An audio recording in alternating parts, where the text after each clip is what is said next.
చుట్టుపక్కల ఇల్లులే ఉన్నాయి, మాకు సేఫ్టీ ఉండదు, పిల్లలకు ఉండదు, చాలా మేము రిస్క్లో పడిపోతాం. బార్ ఇవ్వడానికి అయితే మాత్రం దయచేసి పర్మిషన్లు అయ్యి తెచ్చుకోవద్దు, పెట్టుకున్నా సరే మేము ఒప్పుకోం. గవర్నమెంట్ పర్మిషన్ ఎలా ఇస్తుందండి? పేదోళ్ళు ఎలా బతుకుతారు? పేదోళ్ళు ఎలా బతుకుతారండి? పిల్లలతో ఉన్నారు,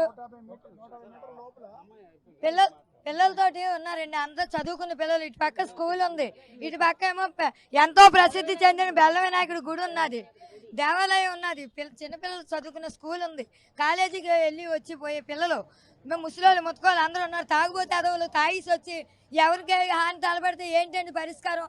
మేము ఎలా ఉండాలి? పేదవాళ్ళు కష్టపడి పని చేసుకున్నాడు. పొద్దున పోతాం, సాయంకాలం వస్తాం. ఆ దారిలో వచ్చేటప్పుడు తాగిన నిసాలు మా పిల్లల్ని మా వాళ్ళు ఏమైనా చేసే పరిస్థితి ఏంటండి? ఎవరు బాధ్యత?